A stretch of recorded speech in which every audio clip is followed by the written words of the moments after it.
pensás que sucede justamente lo contrario, ¿no? Que en lugar de problematizar, en muchos espacios se coagula el sentido.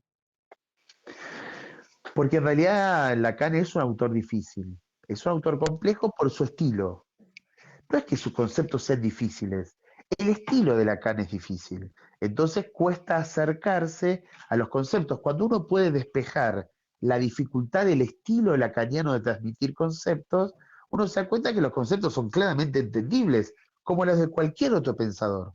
Ujú. Analista, filósofo, sociólogo, uno termina entendiendo lo que un autor está transmitiendo. Lo que pasa es que hay que despejar el estilo difícil que tiene Lacan. A mí me parece, y esto por ahí es una crítica que espero que nadie lo tome a mal, sino que lo digo incluso con un poco de gracia, que muchas personas que enseñan Lacan no entienden Lacan, o sea, no despejan esa dificultad.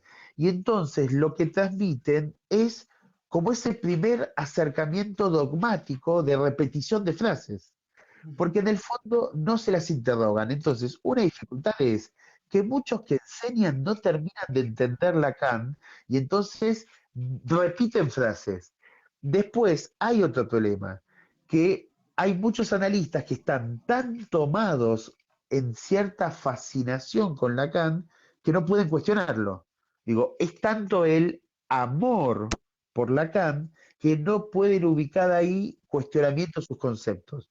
Porque para poder ubicar los conceptos como con cierta apertura, en el fondo hay que cuestionarlos un poco. Entonces, analistas que no lo entienden, analistas que están tan fascinados que no lo pueden cuestionar, y después, como tercer argumento, hay cuestiones políticas, ¿Cómo son es eso? cuestiones de escuela, son cuestiones de escuela, de instituciones.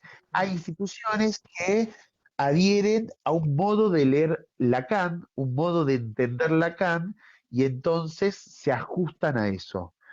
La mayoría de las instituciones en la actualidad adhieren al primer Lacan. No pueden dar espacio al último Lacan.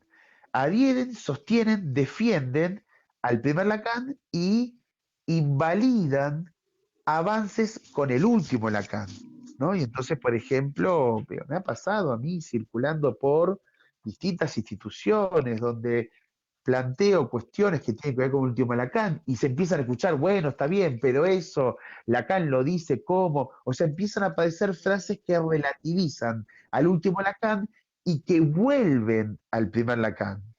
Te cuento hasta escenas graciosas. A ver. Estar bueno, en escuelas de renombre, para decirlo de alguna manera, no quiero tampoco herir susceptibilidades, escuelas de renombre, yo sosteniendo, por ejemplo, algo que Lacan dice en el seminario 20, 21, diciendo, bueno, pero Lacan está diciendo, y de repente, casi masivamente, escuchar a tres o cuatro analistas que saltan como, entre comillas, tocados, ofendidos, y dicen, bueno, pero Lacan del seminario 3 dijo esto, como si en realidad el seminario 3 mata al seminario 23.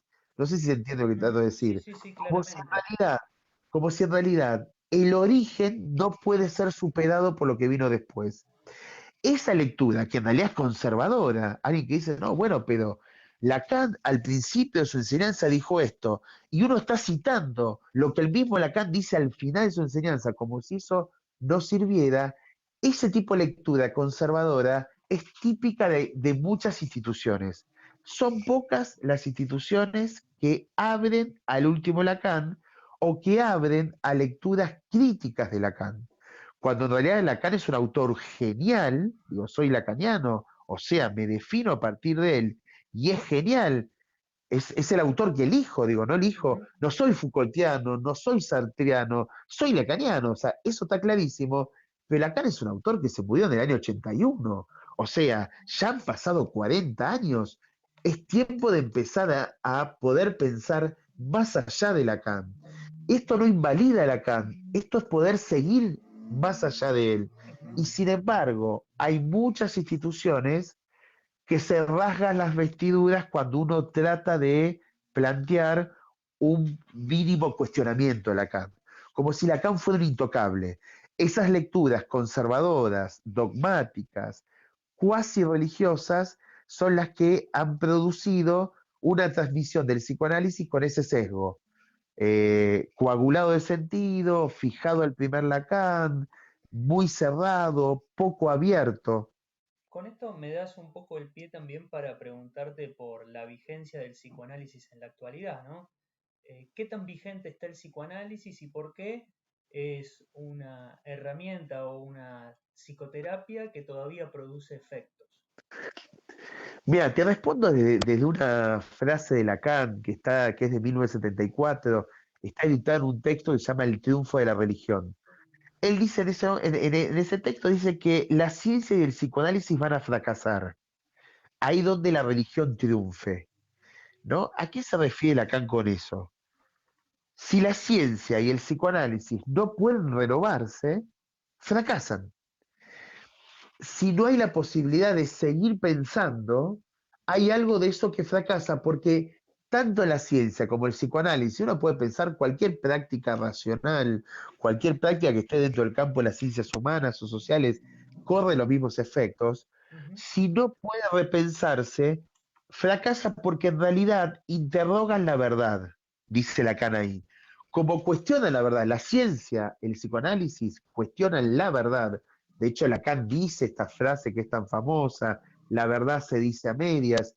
Como cuestiona la verdad, tiene que mantener en vigencia ese cuestionamiento, porque si no, si se deja de cuestionar la verdad, lo que aparece es una práctica que pierde contra la verdad.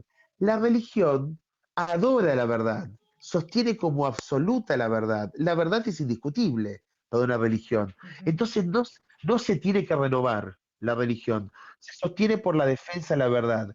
El resto de las ciencias, y el psicoanálisis también, necesita la renovación permanente. ¿Por qué digo esto? Si el psicoanálisis se queda pegado a Seminario 1 de Lacan, año 1953, o sea, estamos hablando de 70 años ya, Ujú. si se queda pegado ahí, si no se renueva, si no puede reinterrogar algunas cuestiones, está condenado al fracaso el psicoanálisis.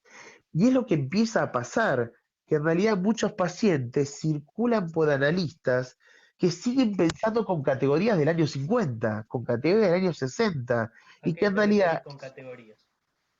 por ejemplo, pensar que lo simbólico se impone por sobre lo real y lo imaginario, o sea, el primer Lacan. Ujú. Pensar que solo se trata de palabras, pensar que un analista solo tiene que escuchar el discurso de un paciente. O sea, no tener en cuenta ni lo real ni lo imaginario, solo lo simbólico. Esa categoría, lo digo en términos coloquiales, Sí, sí. atrasa. Eso atrasa. O sea, un paciente que llega y se encuentra con un analista forjado en la década del 50, con categorías conceptuales de la década del 50, dura 2 o 3 sesiones y se va. Porque en realidad lo que siente ahí es que la posición de ese analista no puede escuchar las coordenadas actual del padecimiento. O sea, un psicoanálisis que se cierra sobre sí mismo, que se vuelve conservador, como dice Lacan en 1974, está condenado al fracaso.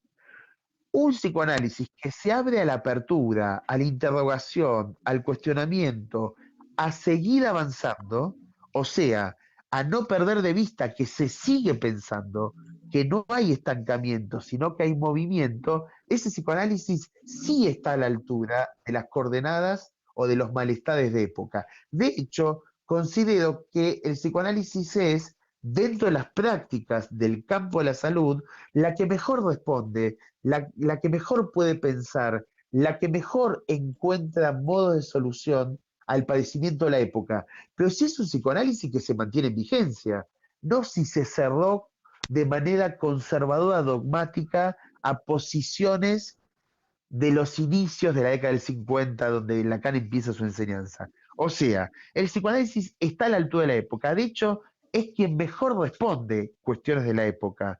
Pero si es un psicoanálisis que se mantiene en esas coordenadas de época, no si quiere responder a la época con categorías de la década del 50. Ujú.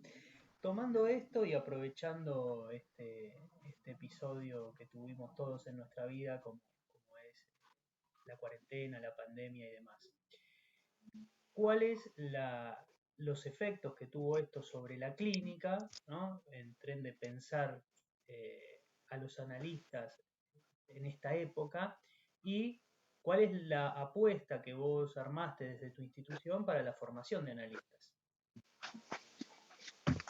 Bueno, a ver, la pandemia nos sorprendió como humanidad y entre ellos sorprendió a cualesquiera de las disciplinas posibles, también al psicoanálisis, ¿no? O sea, nos encontramos con una pandemia y sobre todo en psicoanálisis donde se hacía tanta apuesta a la presencialidad de un análisis, ¿no? El encuentro entre analista y analizante, ¿no? Digo, sobre todo el psicoanálisis que tenía tan en fuerte, como cuestión fuerte, esta cuestión de que había que encontrarse, nos interrogó, inicialmente nos golpeó, porque muchos analistas se volvieron muy resistentes en un primer momento, y otros fueron encontrando modos de hacer frente a la pandemia, y entonces apareció algo que fue muy interesante. La posibilidad de sesiones de manera remota, utilizando tecnologías, Zoom, llamados por WhatsApp con videollamados, llamados telefónicos, y sin embargo el psicoanálisis sostuvo igual. Hay un texto de Freud que es muy interesante, Los nuevos caminos de la terapia psicoanalítica de 1917, donde Freud dice ahí que el psicoanálisis tiene que adaptarse a la época, y entonces dice, bueno, encontrar una aliación, dice Freud, que es una especie como de fusión entre lo clásico y lo nuevo sería. Bueno, un poco nos pasó eso. Con la pandemia, los analistas entendimos que teníamos que encontrar un modo de responder al desafío de época que fue la pandemia. Y muchísimos, creo que casi todos, entendimos que, perdón, que se podía sostener un análisis con nuevos dispositivos tecnológicos a distancia y que eso no inhabilitaba el psicoanálisis. En todo caso, planteaba algunas diferencias, pero que había psicoanálisis igual a través de esas nuevas tecnologías. Y esto no solamente fue un desafío para atender pacientes, fue un desafío para pensar la formación de analistas. En la escuela que dirijo, por ejemplo, bueno, hubo que repensar los seminarios a través de dispositivos Zoom, y hubo que repensar los modos de generar lazo con los analistas que están en formación. O sea que hubo que pensar a partir de las coordenadas de época cómo hacer para, tanto en formación como en clínica psicoanalítica, responder a un desafío. Pero creo que lo importante fue seguir en movimiento, no paralizarse frente a lo que sucedió como pandemia. Digo, creo que esto no solo el psicoanálisis, Ujú.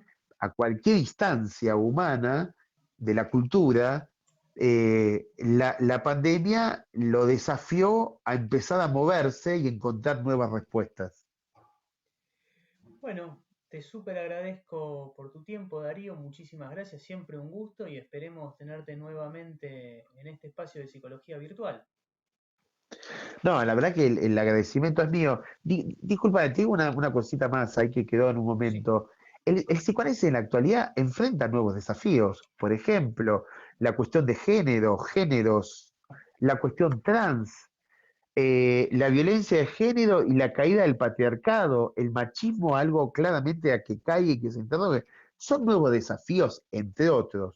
Ahora, la pregunta es, ¿esto desde dónde lo enfrentamos?